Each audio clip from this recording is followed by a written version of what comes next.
Well, good morning, Unity of Blairsville, and happy Sunday. Here we are together again, and once again this week. I am coming to you with our wonderful friend Rick Busby. I'll talk about Rick a little bit more in a moment, but we are coming together from Texas, from Austin, Texas, the live music capital of the world, and that's one of the reasons we got Mr. Rick here. Anyway, this is our chapel at Unity Church of the Hills, where, as most of you know, I served for 10 years and am back here for a short stint to help them along to their next step. And I'm grateful for this opportunity to share with you, along with Rick, on this beautiful Sunday morning. So blessings, and a little bit more about Rick Busby in case you missed last week. Rick is a songwriter and singer that has made the Texas scene much brighter over the last number of decades. He is a very instrumental person in the Austin Songwriters Group, has done a tremendous amount for that group. He is a licensed Unity teacher and speaks at a lot of the Unity churches around here. He speaks here at Unity Church of the Hills from time to time and on a regular basis at the earlier service right now. And so we're just grateful to have you with us, Rick. I'm going to kind of swing this around a little bit, and Rick is going to open us up with some music. Ensure the presence here with us. Yeah. Good morning, everybody. Good morning. In the midst of God's children, the Lord said He would be. Doesn't take very many. It can be just two or three, and I feel the same sweet spirit that I felt times before. Surely I can say that I've been with the Lord. Surely the presence of the Lord is in this place. I can feel God's mighty power and God's grace. I can hear the brush of angels' wings. I see glory on each face. Surely the presence of the Lord is in this place. Surely the presence of the Lord is in this place. I can feel God's mighty power and God's grace. I can hear the brush of angels' wings. I see glory on each face. Surely the presence of the Lord is in this place. Indeed, indeed. Thank you, Rick. That was absolutely beautiful, and celebrating that presence of the Lord in this place. We know there's no place where we can be where God is not, as our beautiful friend Lance Lean used to like to say and still says in our ears, nothing but God here. And we remember that beautiful man today as we light our Unity candle, as we light our Christ candle. This one is one of those little electric guys, and sometimes it shorts out, but the light in us never does it? So we set this down symbolically to remind us of that presence. And as we do, let's take a moment and just turn inside. This is normally where we would walk over in the sanctuary to our prayer box, and we would remind you of the prayer ministry of Unity of Blairsville. We would remind you of how those prayers are held in prayer for a 30-day period, then they're sent to Silent Unity, where they're prayed over for another 30 days. That process can still happen, but we realize it's a little bit hindered by what's going on. So we take a moment right now and bring to mind the people that we would hold in prayer on this Sunday morning, wherever they might be. We know there is no distance in God. There is no time in God. There is only this now moment. And so from that indwelling Christ, we pray with power and with strength and with clarity for that individual. We pray for that family, that group of people, that situation. We pray from that place. And we know that truly all is well, because that light that burns in each of us as our essence, as the Christ, burns in everyone, by whatever name they may know it. And we are grateful that this is so. Amen. We take a moment now and repeat together our statement of faith with me, if you will. There is one presence and one power in the universe and in my life, God the good, the omnipotent. And our affirmation that we've been using this month, that I think it was Louise came up with this, and I really love it. Let's repeat it together. Well, since you don't have it, then I'll repeat it, and then we'll do it together. I am the light of the world. Together. I am the light of the world. I am love made manifest. I am love made manifest everywhere I go. Everywhere I go. And Rick, this is typically where we would do that just before the lesson. I can do whatever. Okay. Whatever you I think that's the way we did it last week, and it seemed to work real well. So right now, Rick is going to lead us with the daily word, and then he'll take us into meditation with a song. Good morning again, everyone. The daily word for Sunday, April 26, 2020 is release. I release all that does not contribute to my highest good. John's gospel tells of Jesus' restoring life to his friend Lazarus, who had been dead 4 days. As Jesus cries, "Lazarus, come out," his friend emerges from the tomb, burial cloths still covering his face and wrapped around his hands and feet. Jesus says to those who have gathered, "Unbind him and let him go." Even after a spiritual resurrection, I may remain bound like Lazarus by thoughts, ideas, feelings, or habits that keep me from the full experience of freedom.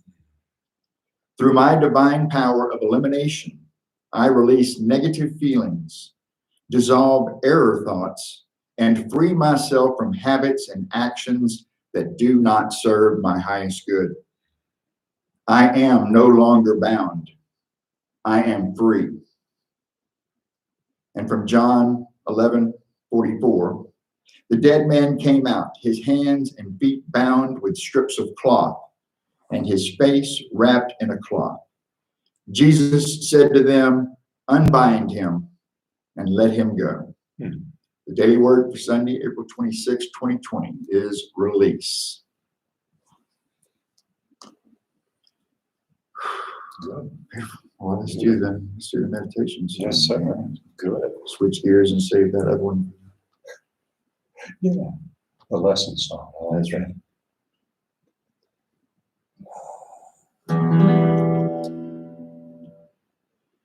Okay, so this is one of my songs, and we'll use this to lead us into the silence. So I just invite you right now, as I begin the song, just to settle into your space. Close your eyes if you are comfortable in your space in doing so. Just pay attention to your breathing. Pay attention to the peace that is within you.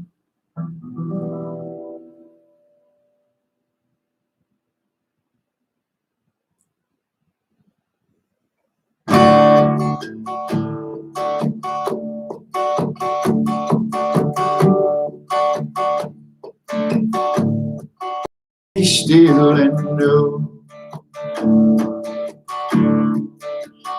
that I am the breath. The breath is the life. The life is the power. The power is love. The love of the one with me. Be still and know. One method, one teacher, Be still and know, here in the silence, how you are to grow. There's no need to do, there's no place to go.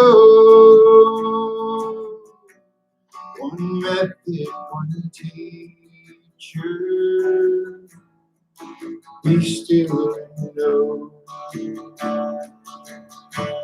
One method, one teacher.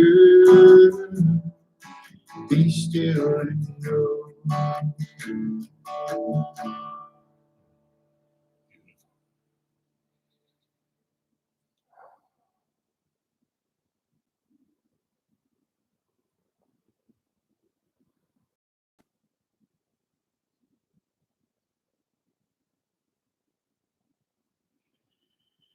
Living, loving Spirit, we are so grateful for this simple time and this simple space to simply be still and know the truth of who we are, to know the truth of the Christ presence that indwells in each one of us, to know the truth of our direct connection to Source, and through Source to everyone and everything that is living on this planet. We are all connected. And that is the truth. And we can realize that here in the silence. So we say thank you, thank you, thank you for the silence that allows truth to speak to us, to open our hearts and our minds, to do what is ours to do, right exactly where we are planted. So we say thank you, thank you, thank you, living Spirit. We pray in the name and the nature of Jesus the Christ. And so it is, and so we allow it to be. Amen. Amen.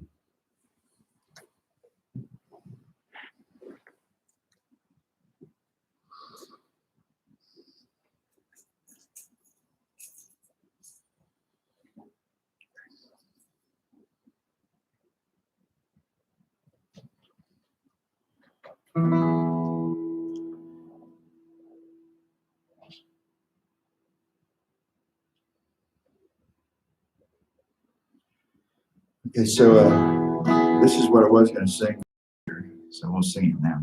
Y'all probably know this one, so if you're comfortable in your space, make a joyful sound.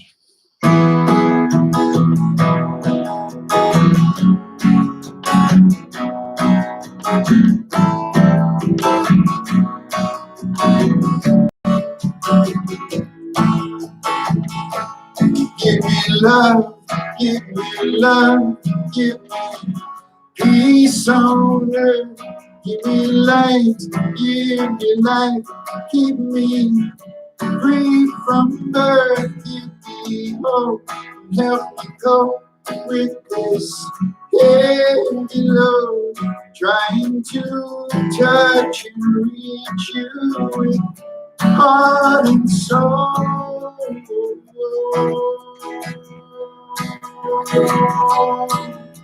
My Lord, please take hold of my hand that I might understand you. Won't you please, oh, won't you give me love, give me love, give me peace on earth, give me light, give me free from earth, give me hope, help me cope with this heavy load, trying to touch and reach you with my heart and soul.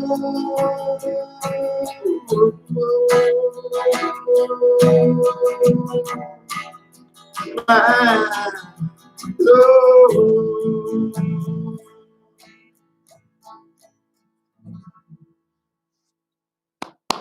Beautiful, Rick.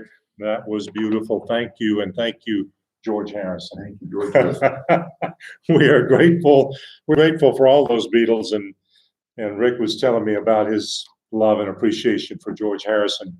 It's spirit coming through in so many different ways. And we are grateful for this opportunity, talking about there that truth is true and nothing else is true. Truth is true and nothing else is true. These days we get focused on everything but the truth. But that's why we're here in this, apart physically, we're together in our hearts as we explore this idea more deeply and as we work to incorporate it in our lives. It's especially important right now. Today's lesson title is The Constancy of Truth. Now, we've heard before, and you've heard me probably use the phrase before in making a point, the only constant is change, but that's not really true, is it? The only real constant is truth. We're here in this incarnation living these lives, and yes, we have certain things we have to abide by and be aware of. We have rules that man has made up. But there's another lesson in A Course in Miracles that says, I am under no laws but God's. Alan Cohen, in a recent YouTube interview or piece that he shared that had to do with the beginnings of this coronavirus time, talked about that piece and how though we find we need to live in this world but not be of it, we need to remember those laws of God that are always applicable because they bring us peace. They bring us freedom. Jesus said, you shall know the truth, and that truth shall set you free.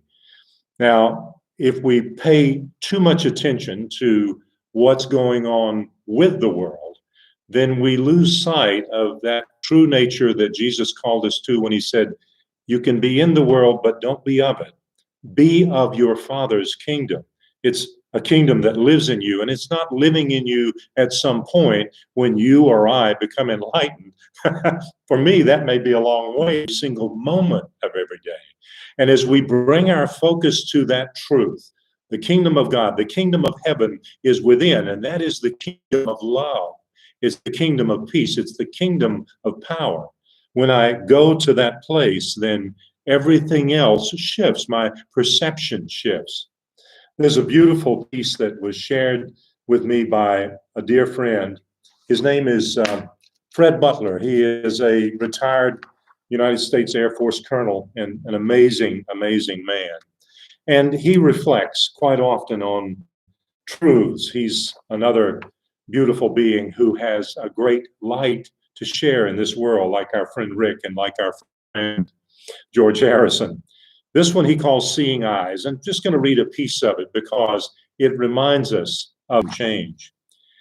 Is it not a revelation to grasp that our perception changes when we see through different eyes? How is it that we wake one morning and our cup is half empty, and when on another dawning it runneth over? That there are moments when joy, real joy, bubbles up through our very being, regardless of the pounding surf all around us, and will to embrace it. There's a lot of pounding surf these days with everything that's going on in our changed world. And so it's so important to be aware that we need to come to that place where we can embrace, yes, both that, but also embrace the holiness of each of us. I think I'll be just fine. So back to that statement and asking you to close your eyes, and maybe you've kept them closed during our little movement of time here. The statement is, there is a place in me, and hand over the left heart, if you will. There is a place in me where there is perfect peace. There is a place in me where the strength of God resides. If you will, take a moment and just feel the power of those words. We know that words of truth are meant for everyone, not for just a group here or a group there, or a group that has made this commitment or this statement or whatever the case may be. Words of truth are true for all of us all of the time. And so as you feel that power within you as the strength of God, know that you're equipped to do whatever is yours to do. Now we come back to our lesson now and reminding each other of tools that we can use to help us along in this process. There's one that's very powerful that is given to us by Dr. David Hawkins, and it comes across in the form of a question and an answer. And the tool that I'm suggesting we focus on in this coming week, and hopefully beyond that, because it can serve us always, is the tool of contemplation. The question is asked, how can contemplation be instituted, started, learned? Is it a decision? And it is a decision. We make a decision to live in the truth of our being, and then we allow ourselves to use a particular tool, in this case, the powerful tool of contemplation, to ground that idea and to live from that idea more fully. He writes as an answer, it is only a matter of awareness. It is really nothing new and therefore does not need to be learned, but only given attention, what we might use the word mindfulness for. A useful decision or choice is to decide to stop mentally talking about everything and refrain from interesting comments, opinions, preferences, and value statements. It is therefore a discipline to just watch without evaluating, investing worth in, or editorializing, commenting, and having preferences about what is witnessed. Now, that's a lot to ask these days because there is so much to comment on. There's so much to witness and so much to editorialize about, whatever it might be, whatever approach we might be taking to living through this very interesting time that we're in. But the power and the tool of contemplation allows us to begin to slow down the mind. And when we do, when we allow ourselves to move off of that place of so much morality, so much judgment, so much thought, then we begin to sink into that reality of who we are. Dr. Hawkins speaks about that in an interesting way. He says, it is an informative practice to pretend to be stupid. It is an informative practice to pretend to be stupid. And so as we do that, as we pretend to be stupid, he goes on to say, and thank you, Rick, he goes on to say that, and by the invocation of what he calls radical humility, by the invocation of radical humility, essence shines forth. That's a powerful piece. By the invocation of radical humility, when we allow ourselves to feel that sense of meekness that Jesus talked about on the Sermon on the Mount, then we find that we're in a place of strength. Our essence shines forth. All thinking from a spiritual viewpoint is merely vanity, illusion, and pomposity. The less one thinks, the more delightful life becomes. I'd like for you to reflect on that this week and see if that is not true for you. As we become that silent observer and we allow ourselves to take in what is going on, what is really going on in the spirit, in the center of our being. You know, one of the most misunderstood scriptures in the Bible, if not the most misunderstood, is when Jesus said, I am the way, the truth, and the life. No one comes to the Father but by me. A whole lot of upset has happened because of people believing that he meant literally himself, the physical, resurrected physical being. But in fact, what Jesus was reminding us of was the Christ consciousness. He speaks to that with great clarity and with great comfort in A Course in Miracles. This is back in the text in the the seventh chapter, a section called The Reality of the Kingdom. He said, when I said I am with you always, I meant it literally, not absent to anyone in any situation, because I am always with you, you are the way, the truth, and the life. You did not make this power no more than I did. It was created to be shared, and therefore cannot be meaningfully perceived as belonging to anyone at the expense of another. A powerful message from our way shower, Jesus the Christ, who is setting our thoughts and minds and hearts straight around that peace. He finally said that you would perceive this at the expense of another. Such a perception makes it meaningless by eliminating or overlooking its real and only meaning. God's meaning waits in the kingdom because that is where he placed it.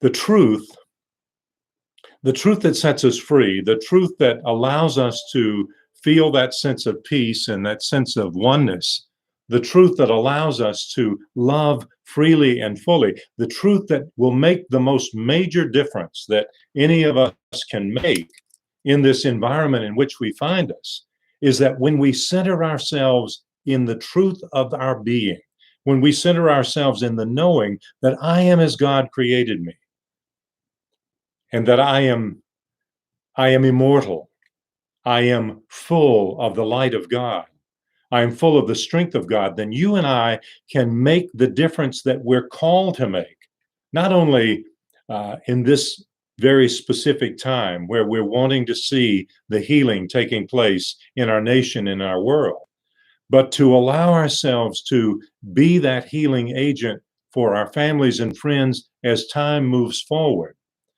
I'm going to begin a series at Unity Church of the Hills on Sunday, this particular day. It's called The Way, the Life, and the Truth, the very things that we've just talked about. And I'll focus on one of those subjects each week. But today, I'm talking about the way and the truth. There's a wonderful statement that says, when we find we're not in the way, I'm sorry, let me repeat that. We are either in the way or we're God's way. We're either in the flow of spirit and walking in the way of God, or we're putting ourselves in the way of the progression that we are capable of making, the good we're capable of doing. And so I want to begin to close our time together with this thought. You and I, as children of God, you and I, as an awareness that is coming into a greater realization of this truth of who we are, you and I are in a unique position in this time. Yes, we've got to buy groceries. We've got to step into the situations that are beginning to open for us. I know particularly in Georgia, that's the case. We've got to go back and get our hair fixed or our hair cut or go and do some of the things that we hadn't been doing in a while. But you and I and others in the truth movement, in this New Thought, Ancient Wisdom teaching movement, are given a unique opportunity at this time to be grounded in this truth and to do what we need to do to stay there. I encourage you to follow some of Dr. Hawkins' ideas to practice appearing stupid, because that puts us in a place where we are just allowing ourselves to go into that place of radical humility and realize, of my own mind, of my own brain, there's much that I don't understand. We hear truths battered around and bantered around every week about different things that are going on. But if I come back to the truth of my being, if I allow those thoughts to slow down and to ease into that place of knowing, then I am a powerful tool for spirit in the healing, not only of our nation, but of our world. And so I encourage you to do that, to allow yourself, to give yourself that gift. Well, that concludes the talk today. I want to move now to the piece in our time together where we have the opportunity to give. And I want to encourage you, as you take your card out and prepare to make that gift, to remember that it is important that you and I and all of us continue to give. Yes, because our church needs it. Our speakers are being paid. Our rent goes on. There are certain utilities. There are other things that are ongoing with our expense of having a church. But it's also imperative for us, especially at this time, to be in the flow of giving, to be in the flow of circulating. And I know that's a little tight for some folks, and I understand that. So I just encourage you to give as best you can, but give from a grateful heart, and know that your church, Unity of Blairsville, deeply appreciates that. So at the end of the broadcast, at the end of the live stream today, I encourage you to donate to this beautiful work and give yourself the gift of feeling how grateful we are for you for that gift. This is about the time when we would normally have our children come into the sanctuary. They're typically back at the back with Miss Barbara or perhaps one of our other teachers, and we would sing to them, "You are the light of the world." Now, I guess we'd sing "This Little Light of Mine." That's what we're going to do. And Rick's close by. He might even join me in this. So here we go. And sing it with us, and sing it to the children that are around you if they're there, and of course encourage them to sing too. This little light of mine, I'm going to let it shine. This little light of mine, I'm going to let it shine.